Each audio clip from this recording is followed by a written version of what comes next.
Evangelio de Marcos es el evangelio más corto, más reducido, ¿no? Tiene 16 capítulos solamente. Es el único evangelio que omite, es decir, de los sinópticos, el que omite el nacimiento de Jesús y directamente no va a la venida de Juan el Bautista y el bautismo de Jesús en el río Jordán. Es decir, que se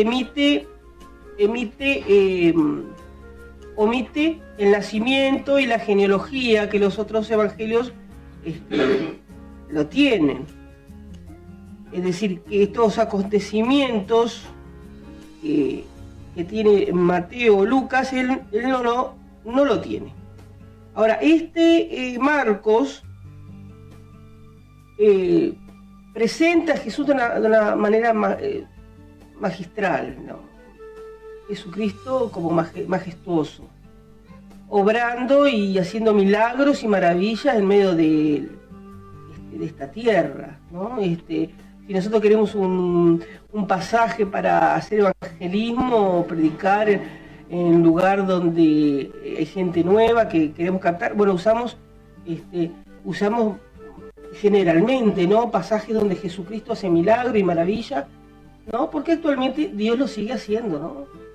Y para dar testimonio de que Jesús está en medio de esas reuniones, Dios todavía sigue haciendo milagros y maravillas, ¿no? Por eso, como creyentes, estos tiempos tan difíciles, nosotros podemos, por la fe, mirar a Jesús y miramos la palabra, especialmente en Marcos, y podemos ver esos milagros y maravillas, y dice que Él es el mismo ayer y siempre. Entonces nos da fe y recibimos esos milagros, ¿no?, que Dios tiene preparado. Este autor, Marcos, llamado Juan Marcos, ¿no?, es un personaje bastante conocido en los escritos, especialmente en los escritos, por ejemplo, de los Hechos, de los Apóstoles, también por Pedro. Hay dos circunstancias donde podemos ver claramente a este autor, a Juan Marcos. Nosotros lo podemos ver en el libro de los Hechos cuando Pedro es liberado de la cárcel. Dice que hay una mujer que le abre la puerta. Bueno, esa es la madre de Marcos, María. Le abre la puerta, ¿no?, y se encuentra ahí con Pedro y piensa que es un fantasma. Bueno, esa es María, la madre de Marcos, ¿no? Ese es un pasaje conocido. Y también en Colosenses, voy a leerlo porque así ustedes tienen una referencia. Colosenses capítulo 4. Colosenses capítulo 4, versículo 10. Que ahí dice, que estaba hablando Pablo, ¿no? Dice: Aristarco, mi compañero de prisión, os saluda. Marcos, el sobrino de Bernabé, acerca del cual habéis recibido mandamientos, si fuera vosotros recibirle. Es decir, que Marcos es sobrino de Bernabé, ¿no?, que también puede, esta misma palabra puede tomarse como primo o sobrino. Puede ser tanto primo o sobrino. Y por eso algunos dicen, es el primo de Bernabé, y otros dicen es el sobrino. Bueno, esa palabra se puede usar indistintamente. Ahora, Marcos tiene una historia muy interesante con Pablo, porque al iniciar los viajes misioneros, Marcos fue con Pablo, pero tuvieron un problema, ¿no?, en su primer viaje misionero. Cuando llegó a cierta ciudad, Perge de Panfilia, se volvió y decepcionó a Pablo, abandonó la obra misionera. Es decir, era muy joven, se entusiasmó, ¿no? Fue con Pablo en su primer viaje misionero, se decepcionó, quizás era demasiado para él. Bueno, se volvió, ¿no? Y Pablo no quiso saber absolutamente nada de este varón, de este joven, Juan Marcos. Sin embargo, más adelante, en este punto, cuando se vuelve Marcos de la obra misionera, ¿no? En este punto, Juan Marcos desaparece de Hechos de los Apóstoles, del libro de Hechos, ¿no? Desaparece de la escena y vemos, ¿no? Después, en 2 de Timoteo, que lo voy a leer para que ustedes vean, qué interesante, 2 de Timoteo 4:11, decía Pablo, solo Lucas está conmigo, que eres el autor. Pablo le estaba hablando a Timoteo y le estaba diciendo, solo Lucas, el escritor del libro de los Hechos, el escritor del Evangelio de Lucas, solo Lucas está conmigo, toma a Marcos y tráelo conmigo, porque me es útil para el ministerio. Mire qué interesante, un muchacho que había desertado, no del Evangelio, pero sí de la obra misionera. En este momento Pablo decía, por favor, tráeme a Marcos, que me es útil, ¿no? Y esto nos habla de algo muy alentador para nosotros, porque quizás las exigencias de la obra no están a la altura de nuestra madurez, ¿verdad? Dios nos recomienda algo y no está a la altura de nuestra madurez, pero más adelante Dios trata con nosotros, Dios trata con los líderes y nos encontramos otra vez sirviendo al Señor, ¿no? Y es algo increíble. Pablo lo había, digamos, no quería saber absolutamente nada con Juan Marcos. Sin embargo, en este pasaje vemos que le dice, por favor, tráeme a Marcos, que me es útil, Y ahí fue Marcos, ¿no? Y después se constituyó como el escritor del segundo evangelio en cuanto al orden, ¿no? Está en la Biblia. Y esto es algo muy interesante. Según la tradición cristiana, Marcos llegó a ser ayudante e intérprete de Pedro, a cual Pedro le dice hijo. Es decir, él tiene una muy buena fuente para escribir el Evangelio de Marcos. El autor tiene muy buena fuente porque estuvo en contacto con Pablo, sí, pero lo que estuvo en contacto fue con Pedro. Se había convertido en la mano derecha de Pedro, que fue un testigo ocular de las cosas que sucedieron desde todo el ministerio de Jesús hasta su muerte, ¿verdad? En Primera de Pedro nosotros podemos ver, en Primera de Pedro 5:13, que dice, la iglesia que está en Babilonia, elegida juntamente con vosotros, y Marco, mi hijo, os saluda. Este Marcos es el escritor del segundo evangelio, que está con Pedro. Y que Marcos para Pedro se había constituido en su hijo espiritual, ¿no? Su mano derecha en las cosas del Señor. De tal forma que Marcos tiene de primera mano todos los acontecimientos, y por eso se dice que del Evangelio de Marcos tomaron los otros evangelistas para hacer sus propios evangelios. ¿Por qué? Porque este muchacho se constituyó en la mano derecha de Pedro, y seguramente Pedro le habrá contado absolutamente todo, ¿no? Y él hace su propio ministerio, ¿no? Su propio evangelio. En Marcos,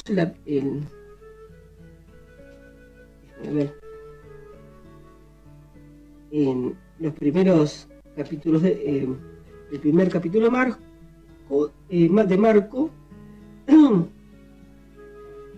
dice en el primer versículo, en Marcos 1:1, dice, principio del Evangelio de Jesucristo, Hijo de Dios. Ese es el primer versículo, y lo único que dice Marco, es decir, por su cuenta lo dice, ¿no?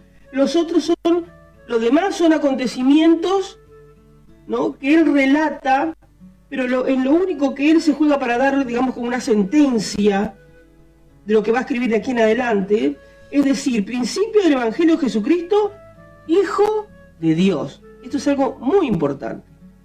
¿Por qué? Porque es una afirmación teológica. Está diciendo que Jesucristo es Hijo de Dios, ¿no? Y acá tiene una connotación, quiere decir, al decir hijo, se estaba diciendo de la misma naturaleza. Por ejemplo, cuando se dice hijo de profeta, a Jesús también le gustaba mucho decirse, y eso lo van a ver justamente en el Evangelio de Marcos, le encantaba decirse hijo de hombre. Él lo dice, hijo de hombre, ¿por qué? Porque él se identificaba con la humanidad y se identificaba con la raza humana, porque venía a cumplir un propósito. Por eso decía, así el Hijo del Hombre, ¿no? Y eso estaba queriendo decir de que él, siendo Dios, como lo dice aquí en Marcos, en el primer versículo, él se hacía y se identificaba con la raza humana, se identificaba con el hombre, se identificaba con el dolor. Nosotros vemos en Marcos a Jesucristo como siervo que se identifica con el dolor de las personas, el dolor físico, el dolor de las enfermedades. A veces decimos, tenemos y escuchamos un lenguaje como, por ejemplo, la gente que dice, pero ¿qué le voy a molestar a Dios por esto? Él que debe estar ocupado en tantas cosas y tanta gente que la está pasando mal. ¿Qué le voy a decir lo que yo estoy pasando? Bueno, hermanos y amigos, quiero decirte una cosa, de que Dios está pendiente de lo que nos pasa a nosotros, ¿no? Y Él comprende la naturaleza humana, comprende al pecador, comprende a las personas que están pasando un problema de enfermedad, o los comprende a los que están pasando en este momento por esta grave enfermedad y que están muchas veces en el CTI, y a ustedes familiares que están afuera, que no pueden acceder, como lo hacías antes, ¿no?, a visitarlo. Dios te comprende y está, como quien dice, en tus zapatos. Dios se identifica con el ser humano. El Hijo del Hombre, que es Dios, se identifica con la raza, se identifica con lo que tú eres, y por eso vino a esta tierra a morir por nosotros en nuestro lugar. Y quiero decirte en esta tarde que aunque tú fueras la única persona en la tierra,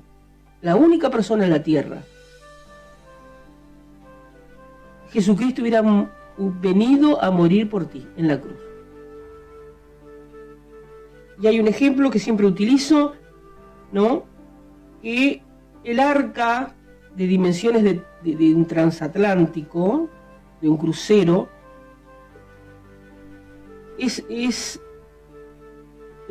fue creado para salvar a la humanidad de ese entonces, y es comparado con Jesucristo. Se salvaron 8. Pero Dios nos dijo, bueno, ya que se van a salvar 8, vamos a achicar el plan. Vamos a hacer un bote, porque total son 8. No lo hizo Dios así. Dios no cambió el plan. Podía haber mandado un ángel, pero no mandó un ángel, mandó su Hijo. Mandó el arca, aunque se salvaran pocos. Por esto es muy importante que tú escuches el Evangelio, porque Dios te da la posibilidad en esta tarde, que más que un estudio, nosotros podemos reflexionar sobre la venida del Señor Jesucristo, que siendo Dios, como dice acá el Evangelio de Jesucristo, Hijo de Dios, de la misma naturaleza de Dios, se hizo de la misma naturaleza humana para morir por nuestros pecados, aunque sean pocos. Pero no es la voluntad de Dios. Dios quiere que sean muchos. Es por eso que estamos estudiando la palabra, ¿verdad? estudiando la Biblia, estudiando la palabra, y Marcos vemos los milagros, uno detrás del otro. En Marcos, un milagro detrás del otro. No es que tuvieran esa secuencia de rapidez, pero a diferencia de Mateo, ¿no?, que son como diapositivas, Marcos es como una cinta cinematográfica. Marcos eligió las mejores escenas, los mejores acontecimientos, y los puso uno detrás del otro. En Marcos, ustedes pueden ver de que dice, y después de esto hizo tal cosa, y después de esto hizo tal otra, y enseguida pasó esto. Ese enseguida puede haber sido un día, o de la mañana a la tarde. Bueno, él lo puso una secuencia para que se vieran los milagros que Jesús había hecho, y le hizo especial hincapié. Seguramente Pedro le estaba contando todo lo que había realizado Jesucristo, todos los milagros que había realizado. Es decir que él tenía todo en la memoria, le había seguramente impactado los milagros, ¿no? Así como a nosotros, ¿no? Nos impacta cuando venimos a la iglesia y vemos milagros que perduran en el tiempo, ¿no? La característica de Marcos es que está dirigido a los gentiles, especialmente a los romanos. Por eso el tipo de escritura, el tipo de forma de escribir está dirigido a los romanos, ¿no? Por eso no aclara las costumbres, muchas de los pasajes no aclara las costumbres de los judíos, ¿no? Sino que si los destinatarios de este evangelio hubieran sido judíos cristianos, habría sido necesario aclarar ciertas costumbres. Por eso no hay ninguna costumbre ahí que pueda llegar a ser aclarada. Pero sí hay términos latinos, porque justamente los romanos usan ese término latino. Por ejemplo, tales como modius en lugar de almud, la palabra censo por tributo, ¿no? Es algo que Marcos utiliza, porque los romanos son hombres de acción y le interesa poco las enseñanzas, pero le interesan los hechos a los romanos. Lo que nosotros vimos en el Evangelio de Mateo, donde eran muy importantes las enseñanzas, en Marcos, debido a que está dirigido a los romanos le importaba, ¿no?, la acción. Entonces, las parábolas y todo esto impacientaba, ¿no?, a los romanos. Entonces, solamente querían acción, eran hombres de guerra. Entonces, les importaba mucho que tuviera un tipo de literatura que fuera dinámica. Y es lo que tiene Marcos, un dinamismo en todo, en los milagros, en los hechos, ¿no? Marcos se caracteriza por la rapidez de la narración, ¿no? Lo que le hemos dicho, siempre dice inmediatamente, luego, enseguida. Se encuentran 42 veces en el Evangelio, un Evangelio de 16 capítulos, pero se encuentran 42 veces esto, ¿no? Términos breves que indican que enseguida va a ocurrir algo, te mantiene una expectativa al oyente, algo va a pasar, inmediatamente va a pasar algo. Marcos se destaca por lo vívido de sus descripciones. Con frecuencia describe miradas y sentimientos de Jesús.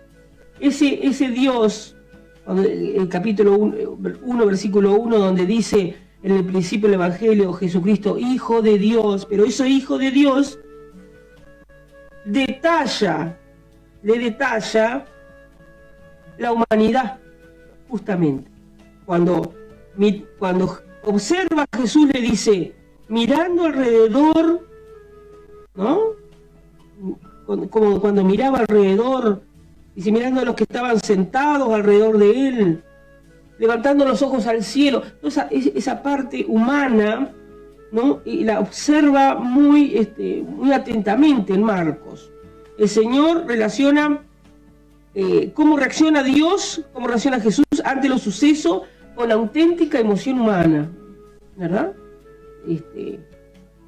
Con asombro, con cautela, la confianza, la compasión, muchas veces la tristeza, la indignación, toda esa parte humana, Marcos la refleja ahí, la humanidad de Jesús. Marcos describe también la relación de la gente y cómo está impresionado por lo que dice Jesús.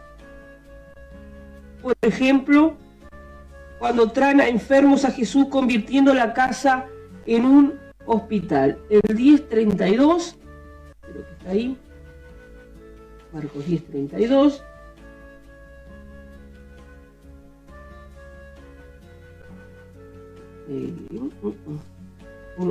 Quizás 1:32 porque... A ver. Dice, cuando, el 1:32 dice, cuando llegó la noche, luego que el sol se puso, le trajeron todos los que tenían enfermedades y a los endemoniados, y toda la ciudad se agolpeó a la puerta, y sanó a muchos de los que estaban enfermos de diversas enfermedades, y echó fuera muchos demonios, y no dejaba hablar a los demonios porque le conocía. Creo que Marcos es el que de forma más vívida declara cómo era el ambiente espiritual, ¿no? En Mateo, por ejemplo, se ve a los ángeles, pero él muestra cómo los demonios estaban en mucha gente que estaba enferma, ¿no? Que padecía enfermedades. Los demonios como aquellos que generaron enfermedades en las personas, ¿no? Y eso es una de las cosas que marca el Evangelio de Marcos, justamente, ¿no? De las enfermedades, de cómo sanaba a los enfermos y echaba fuera a los demonios, ¿no? Y cómo muchas de las enfermedades eran generadas justamente por demonios. Esto es algo que es interesante.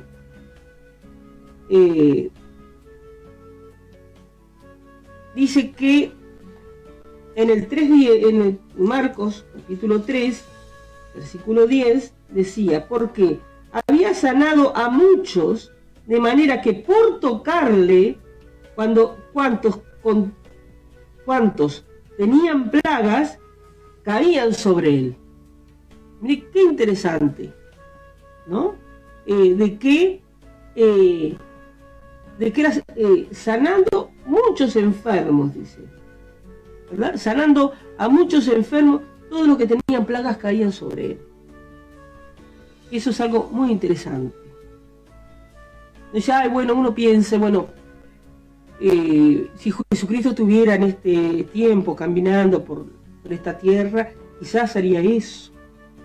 Bueno, nosotros seguimos con una historia bíblica, nosotros vamos a ver que Jesucristo murió pero resucitó, ¿no? Y está sentado a la diestra de Dios. Él está muerto, no está muerto, Él está vivo, ¿no? Y el Espíritu Santo, dice la palabra, que por el dedo de Dios el Señor hacía milagros. Y en otro pasaje paralelo que después vamos a ver, dice, si yo por el Espíritu de Dios hago milagros. Es decir, que actualmente es el Espíritu Santo que da testimonio de Cristo en la iglesia de Dios. El Espíritu Santo da testimonio de Jesucristo. ¿Cómo lo hace? Haciendo efectiva la palabra, dando fe a los corazones, y las personas reciben esos mismos milagros que cuando Jesucristo caminaba sobre esta tierra. Lo único que tienes que hacer es, ¿tienes enfermedad? Ven a Jesús. Esa enfermedad va a ir sobre Cristo. porque ya lo fue en la cruz del Calvario. Es decir, si estás teniendo alguna enfermedad, si estás teniendo alguna dolencia, es el mejor remedio, la mejor solución es venir a Jesucristo, y Él te va a sanar con toda seguridad. Y retomando el estudio, solo Marcos da detalles pintorescos, tales como el hecho de que en su tentación Jesús estaba con la fiera, cosa que no dice en otros evangelios. En Mateo no lo dice, ¿no? Estaba con las fieras. Esto dice en el capítulo 1, versículo 13, dice: y luego el Espíritu lo impulsó al desierto, y estuvo allí en el desierto 40 días, y era tentado por Satanás, y estaba con las fieras, y los ángeles le servían. Es decir, que es el único evangelio que hace mención a esto, ¿no? En medio del desierto, ¿no? Las fieras estaban ahí, no le hacía daño, y estaba con los ángeles. Los amigos, en este evangelio, los amigos de un paralítico hicieron una abertura en el techo, ¿no? Que fue el que menciona, ¿no? Y Jesús estaba en el capítulo 4, versículo 38, en la popa del barco durmiendo sobre el cabezal. Son cosas que son detalles que los otros evangelios no mencionan, solamente lo menciona el evangelio de Marcos, ¿no? Es el único que dice, cuando hace la multiplicación de los panes, en el capítulo 6, versículo 39, donde dice que Jesús le mandó a los 5.000 personas que se acomodasen por grupos sobre la hierba, grupo de 50. Es el único evangelio que lo dice. Y otros detalles que después vamos a ver más detalladamente cuando lo veamos juntamente con otro, ¿no?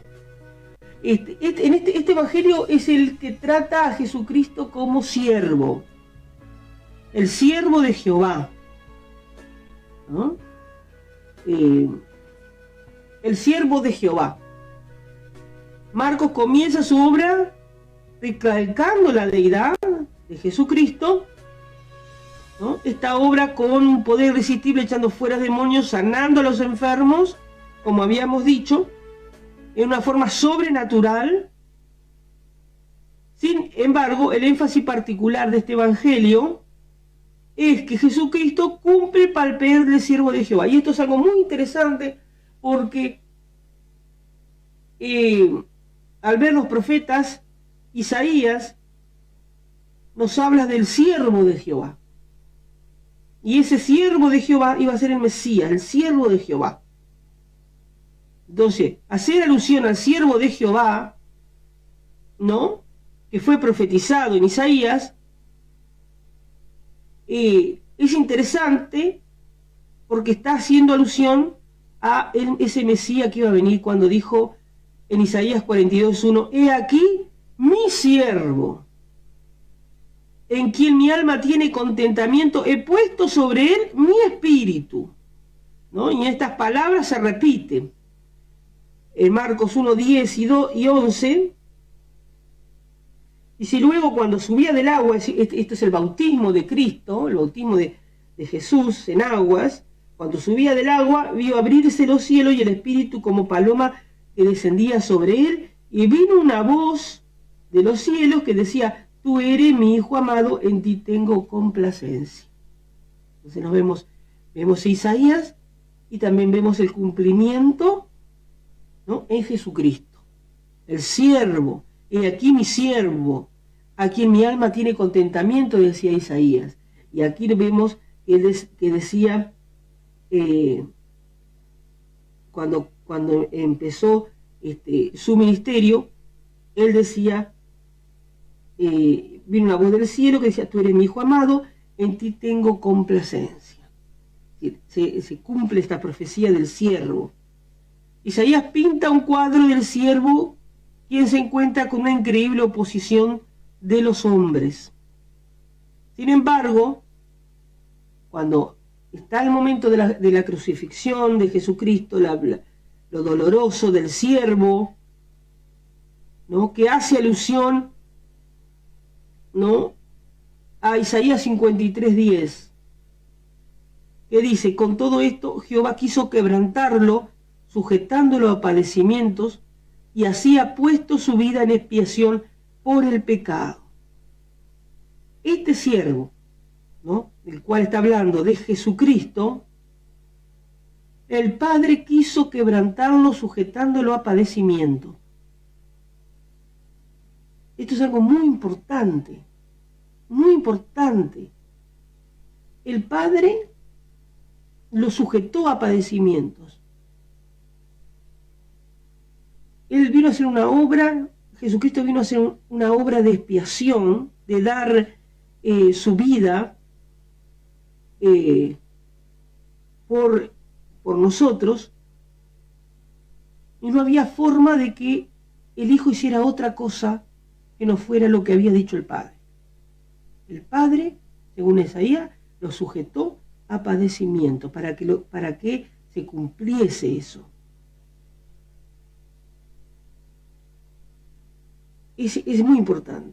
Saben que increíblemente, voy a contar un testimonio, porque cuando yo tuve una lesión, me había quebrado, y venía fui a curarme, y venía, y yo le preguntaba al Señor, ¿por qué tuve que pasar esto?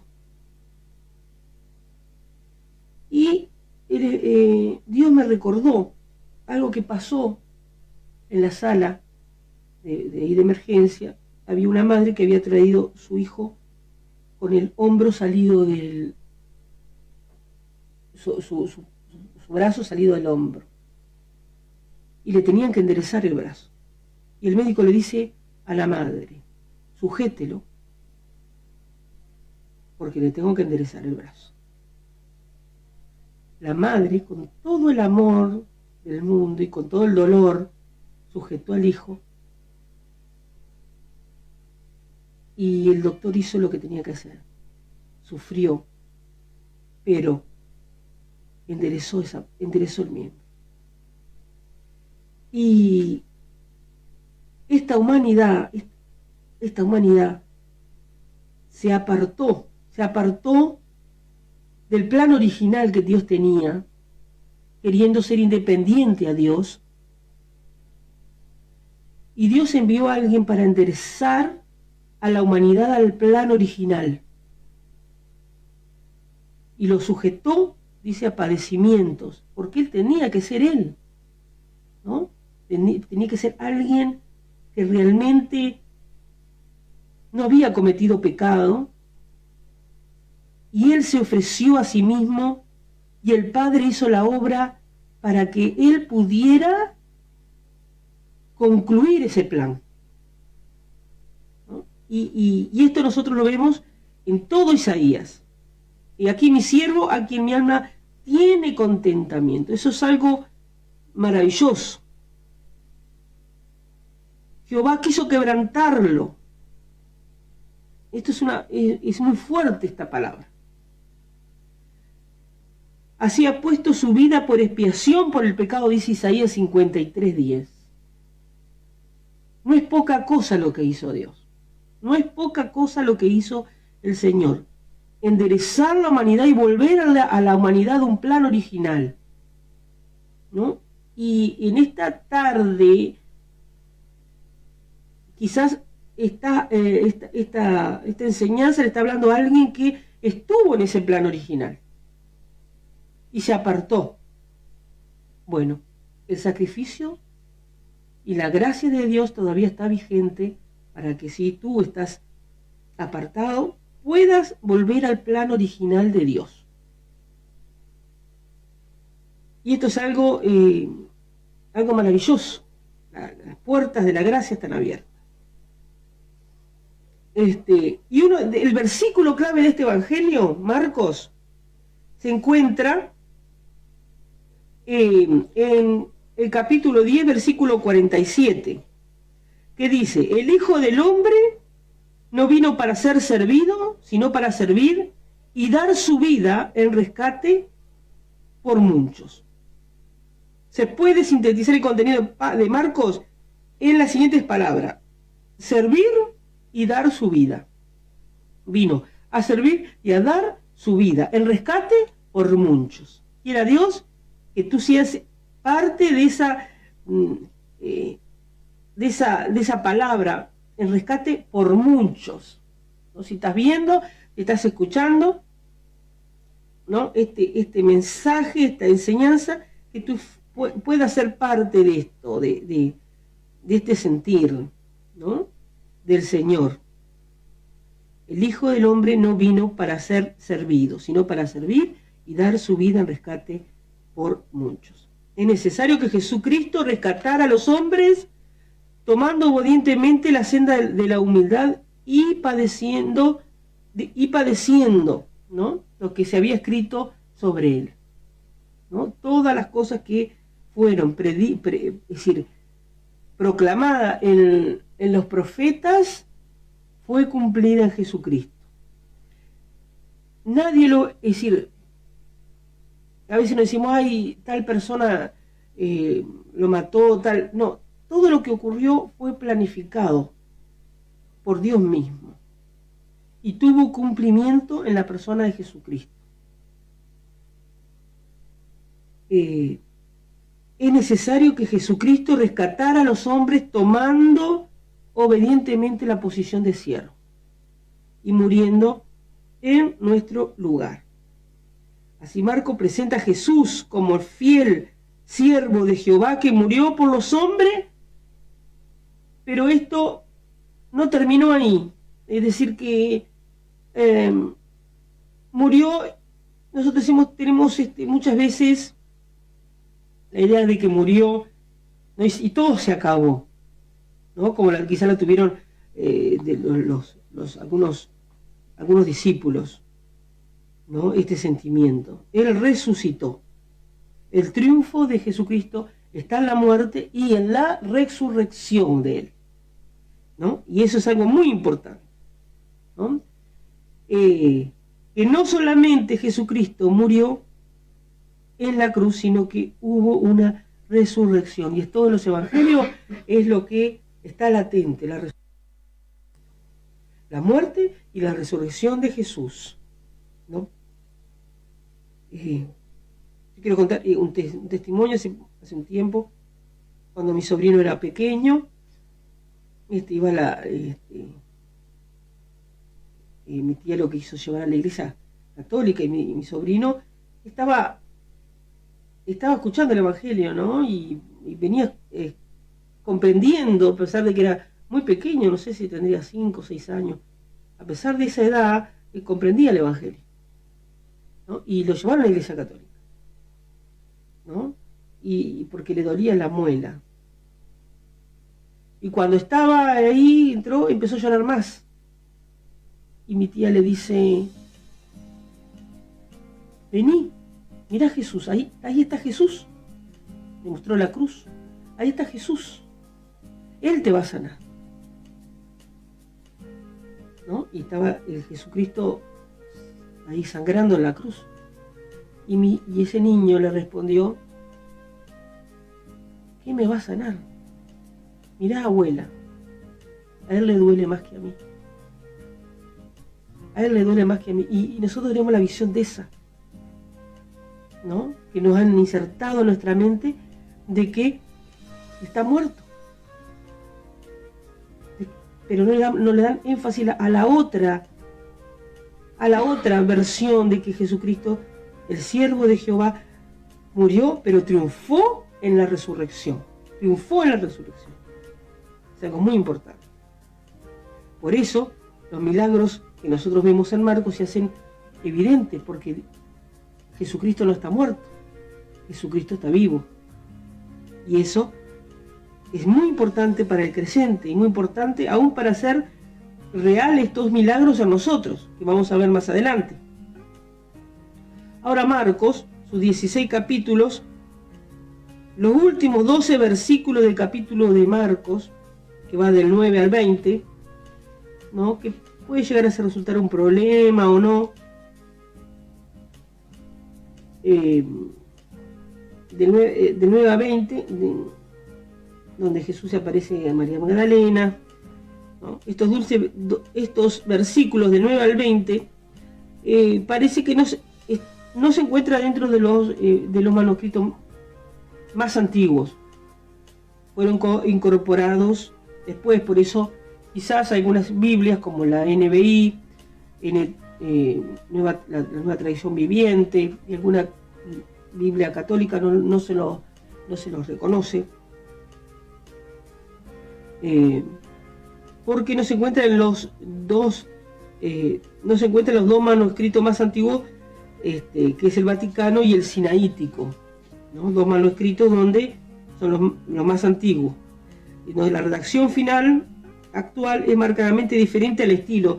Si nosotros leemos de corrido, nosotros, para los que son entendidos, ¿no?, en las escrituras, ven un cambio de forma de redacción, ¿no? Un estilo diferente al estilo de Marcos, y es específico y pintoresco. Por lo tanto, los eruditos dicen, ¿no?, y creen que este final no fue parte del Evangelio escrito por Marcos, sino un apéndice añadido después para llenar una laguna. Sin embargo, ¿no?, ¿por qué puede haberse interrumpido abruptamente, ¿no?, el segundo Evangelio?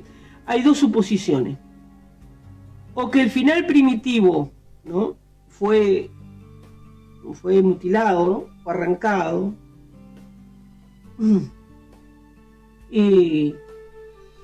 muy pronto después de ser escrito, y después se trató de restaurar de alguna manera, o que Marcos no pudo terminar su obra debido tal vez al surgimiento de la persecución, ¿no? Y otro escritor completó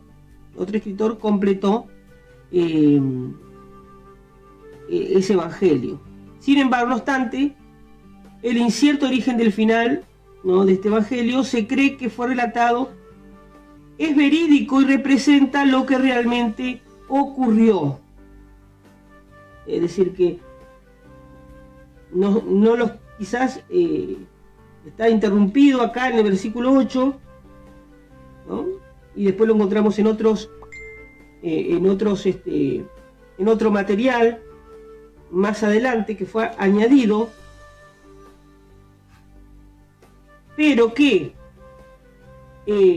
representa lo que realmente ocurrió, porque si lo comparamos con los otros evangelios, representa lo que realmente ocurrió. ¿Ah? En resumen, hay un autor que dice que esta parte podría haberse dañado, y que Marcos mismo u otro colaborador de los apóstoles, mencionándose también Aristión, ¿no?, es antiguo y salió